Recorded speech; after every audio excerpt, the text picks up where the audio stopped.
Okay, thank you so much. My name is Mboa. I just defend my thesis last week, so I'm so happy to put my PhD in front of my name. But my background is in biochemistry because I got my bachelor in 2004, and then I worked as a teacher in Cameroon for 10 years before I start my PhD. So I wanted to talk about this topic because when I saw the invitation to talk about decolonization, I just want to put this discussion to say that decolonization is not an end goal, but the most important is to provide people with tools and lens that can help them uh, to better identify the risk of colonization in their practice in such a way that they can find a good balance when they are facing some risk of coloniality and so on. And what is the idea of coloniality sounds, or the logics of coloniality for me sounds uh, a very good way to identify such symptoms or such risk people in scientific community are facing every day in their practice. So so I learned a lot from just to say that this is the part of my theoretical framework in my thesis. So I was working on that, on such topics since 6 years around, um, through the work I'm doing with open science. So, and I learned a lot from researcher from South America, and they developed this idea of coloniality. Just to say that uh, colonialism is different is very different of what we call coloniality. Colonialism is just the political dimension of colonization, but logics of coloniality are more important. There are this logic, cultural, economical, and so on, which support colonization.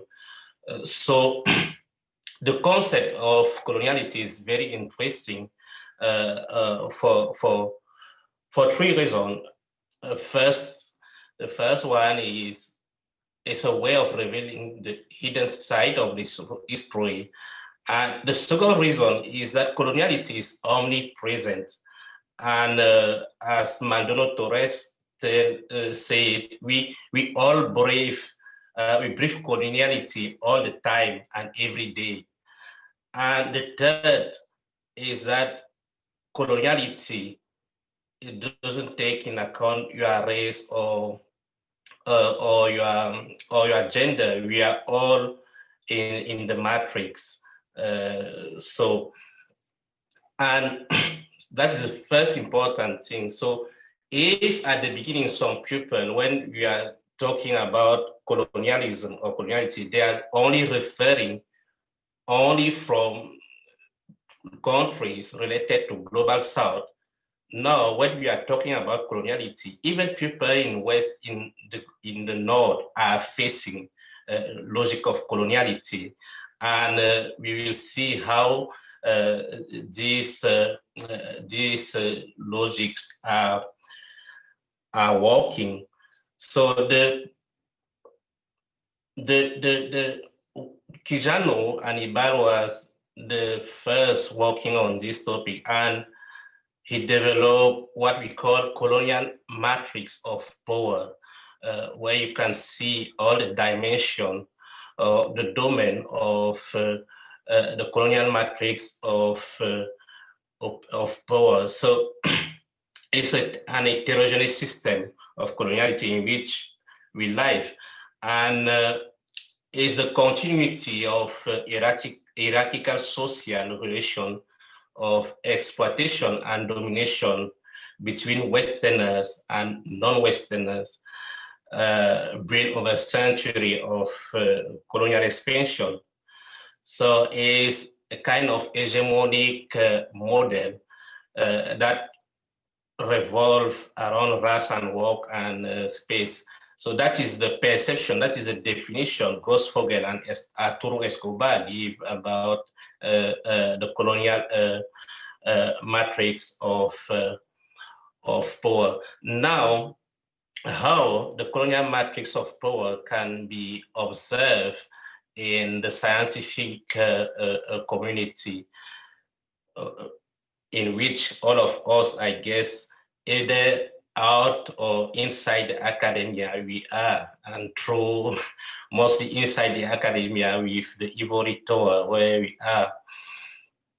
So the the symptom of coloniality in scientific community are mostly these four domains that you can say. They are ethno-racial hierarchy, coloniality of knowledge, rhetoric of modernity, and technocoloniality. Technocoloniality is the last one I developed in my thesis. And talking about technocoloniality, you have four main domains, four dimensions.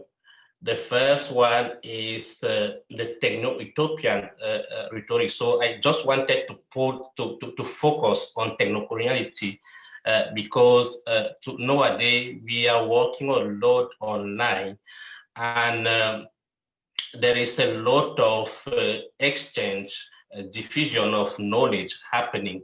And when you are based, for example, in Western country, and you don't know the impact of your data sharing or your knowledge sharing practice have in other part of the world. So it is important to be able, as a researcher, as a scientific community manager, to capture the social impact of your practice across the globe. And that is why I was so happy about Kate's presentation talking about ecology, because you can also talk about ecology of knowledge, how knowledge is distributed across the internet. And you will see that the majority of knowledge available on internet, even open access knowledge, Western knowledge. So when you have access of, when you are overwhelmed by all this knowledge coming from a Western perspective, it can lead to what we call epistemic alienation, and that is a kind of coloniality of knowledge, and it's happening a lot on internet for the moment, because we are reading a lot of paper, a lot of narrative or your own context, but written by other, but you don't have choice because it's just what you have available. But at the same time, it is very transformative of the way you are thinking about your own context. And sometimes this not sometimes, but this lead to kind of coloniality of knowledge. So we as a researcher, we as a scientific part of scientific community, we should be able to identify our practice. For example, if I'm working on Africa, so I should make effort to go through deeply through the literature and find people who are describing their own context, for example, and not only read the paper available in the big review or the paper written by some author that you know, but who has never been in Africa, and this kind of so it's also our responsibility to avoid this kind of reproduction of knowledge power. And as you know, a lot of researchers from Global South, even in North, cannot afford the fees related to publish their paper in a very higher in journal with higher impact factor. So we need to be careful in our practice when we are choosing the knowledge we are working on, or when we are going to work on in certain contexts and in international collaboration. So the second dimension of technocoloniality is the techno-utopian rhetoric. When we think that technology can solve a lot of problem, and we take it like a what we call techno solutionism, or sometimes media and communication also play a very bad role, because they are only sharing a success story about what technology did very well in some contexts, like in Global South. But the reality is that there is a lot of mise en scène, as Nicolas Ferrucci tell it in talking about a hub in Africa, in Rwanda, that there's a lot of mise en scène where people are building a success story just to share on social media. And you will see a few discourse around the failure, or a kind of innovation that, or a kind of technology, critics of technology.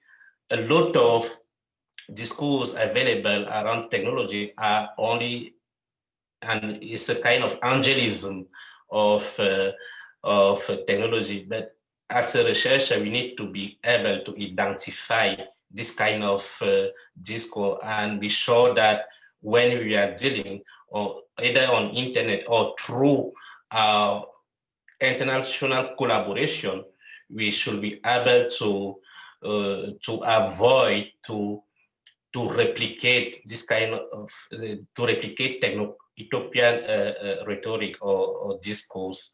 So it's not, I'm not calling you to be all critics on everything, but in everything there is always the good part and the bad part. So even in the discourse, if the discourse is only positive, very utopian, very well, so take time to look at what is bad also behind this discourse, why they are hiding the failure of this technology, and this is very important. Like that, you are able to avoid a lot of issue, and better you can tackle the bad way, or the failure of this technology, and improve it. The third dimension of technocoloniality is neocapitalist practice. You know, currently a lot of people are taking advantage of the idea of open science and the contribution of communities to exploit them, or the idea of citizen science to exploit contributor. So that is a kind of a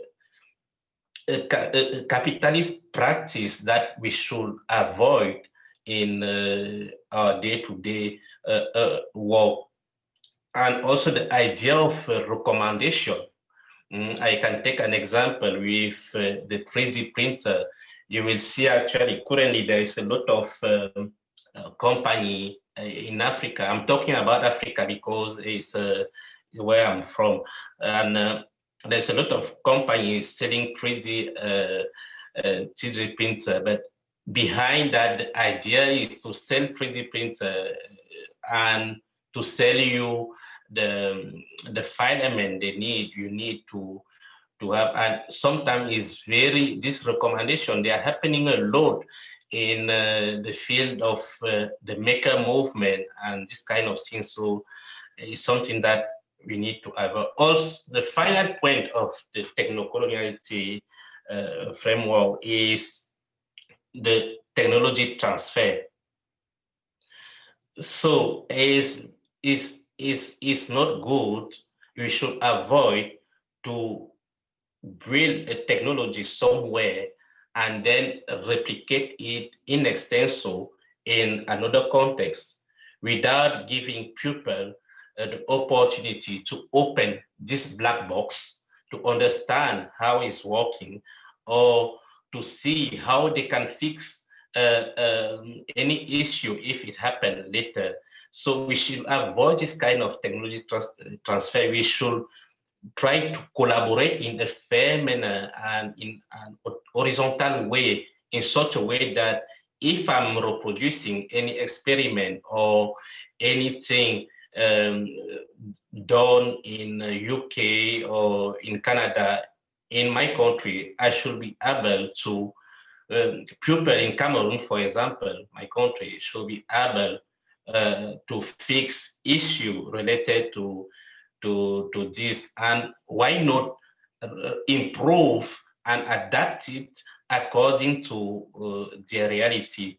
So that is also a big issue, a big symptom of technocoloniality we are facing as a scientist from global south, from Africa. And yes, so for me, the good way to decolonize, even if decolonization is not, cannot be a final goal, is not an end goal, is to be able to, is to enable scientists to capture all these facets of technocoloniality. Technocoloniality, why? Because today, logic of coloniality are driven by technology, and particularly internet platform we are using. Either they are open or not, but there is a lot of technocoloniality behind. Since now, as you see with the COVID-19, we are able to do all, or we are trying to do all now through internet. That is why, for me, technocoloniality is very important aspect to take in account in the process of balancing decoloniality and coloniality. So thank you. I will be happy to reply if you have more question or something related to what I said. Thank you.